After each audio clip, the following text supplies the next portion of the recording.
2022-23 आणि 23-24 या शिवछत्रपती राज्य क्रीडा पुरस्कार वितरण कार्यक्रमात आपल्या सर्वांचं मी मनपूर्वक स्वागत करतो। आपल्या सर्वांना माहित आहे की शिवछत्रपतींच्या नावाने महाराष्ट्र राज्याचा हा क्रीडा क्षेत्रातील सर्वात मानाचा असलेला सर्वोत्कृष्ट पुरस्कार आणि प्रत्येक या राज्यामध्ये जे खेळाडू सातत्याने जी चमकदार कामगिरी करतात त्यांना हा पुरस्कार दिला जातो। याचा मूळ उद्देश याचा असतो की यातून नवीन जे विविध क्रीडा स्पर्धांमध्ये चमकदार कामगिरी करतात त्या खेळाडूंचं कौतुक करून नवोदित खेळाडूंना प्रेरणा देणं हा यातला मूळ उद्देश आहे। आणि खरं तर आज जे खेळाडू आज ज्यांना किंवा मार्गदर्शक यांना जो पुरस्कार मिळणार आहेत ते खरं तर खूप नशीबवान आहेत की नशीबवान यासाठी आहेत की हा पुरस्कार तुम्हाला शिवरायांच्या नावाने मिळतोय आणि इथून आजपासून तुमच्या नावापुढे शिवरायांचं नाव हे जोडलं जाणार आहे। त्यामुळे तुम्हाला त्याचा आयुष्यभर हा अभिमान वाटणार आहे। आणि हा कार्यक्रम या गौरवाचा कार्यक्रम सीएम साहेब डीसीएम साहेब माझ्या काळात होतोय। मी स्वतःला त्या बाबतीमध्ये भाग्यवान समजतो।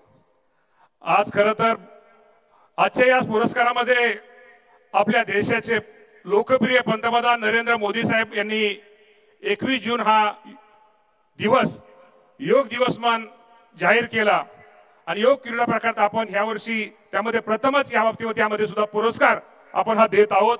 हे या कार्यक्रमाचा आज एक वैशिष्ट्य आहे। शिवछत्रपती पुरस्कार सुरू झाल्यापासूनच पहिल्यांदा आपण जीवन गौरव पुरस्कार प्रथम आपण आपली जी महिला आहे ती खेळाडू शकुंतलाताई खटावकर यांना दिला जाते।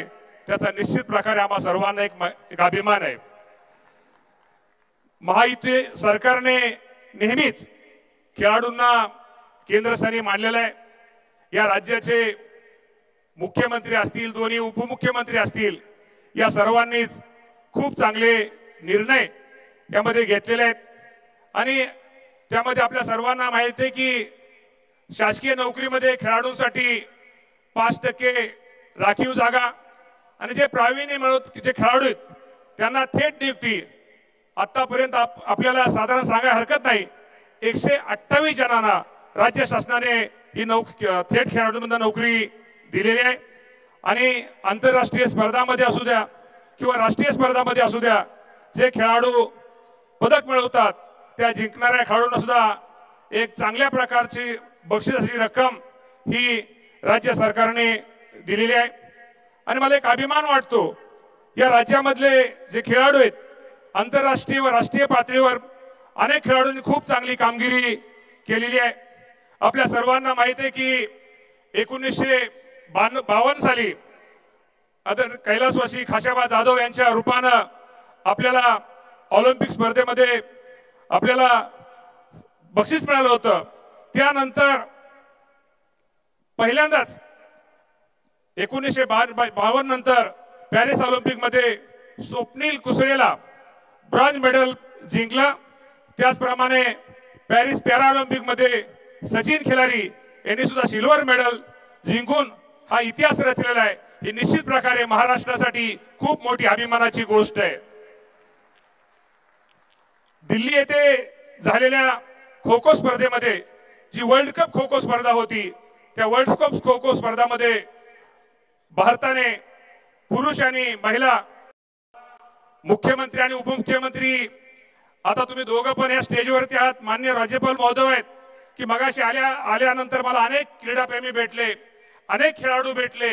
एक सर्वांनी तुम्हा दोघांना एक आम्हाला विनंती करायला सांगितली आणि आज बोला म्हणून त्यांनी सर्वांनी सांगितलंय की साहेब राज्याचं बजेट आपलं हे 7 लाख कोटीचं बजेट आहे आणि 7 लाख कोटीच्या बजेटमध्ये आपण किती जरी नाही म्हणलं तर थोडं क्रीडा विभागाच्या बाबतीमध्ये थोडं बजेट कमी आपण दोघांनी शिंदे साहेब असतील या सर्वांनी या क्रीडा क्षेत्रासाठी भविष्य काळामध्ये एक चांगल्या प्रकारचं बजेट आपण सर्वांनी द्यावं।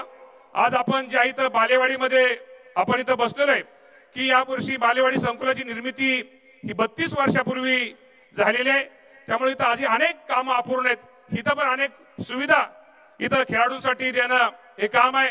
आपण बालेवाडी प्रमाणेच नागपूरमध्ये सुद्धा राज्य सरकारने खूप चांगला निर्णय घेतलेला आहे, तिथेही चांगल्या प्रकारचं संकुल करतोय आणि ग्रामीण भागामध्ये सुद्धा अनेक ठिकाणी अजून संकुल करण्याची किंवा जे खेळाडू आहेत त्यांना प्रोत्साहन देण्यासाठी थोडी गरज आहे। आपण तुम्ही दोघं पण त्या बाबतीमध्ये निश्चित प्रकारे तुम्हा दोघांना तिघांना पण विनंती करतो, अधिक जास्त काही बोलत नाही, परंतु सर्व खेळाडूंचं आज आपण सगळे आपल्या ज्यांना ज्यांना पुरस्कार मिळालेत त्या सर्वांचं मी मनापासून पुन्हा एकदा अभिनंदन करून सर्व पत्रकार बंधूंना आपल्या सगळ्या स्टेजवरील सर्वांचं आणि राज्यपाल महोदयांचे आभार मानतो आणि थांबतो।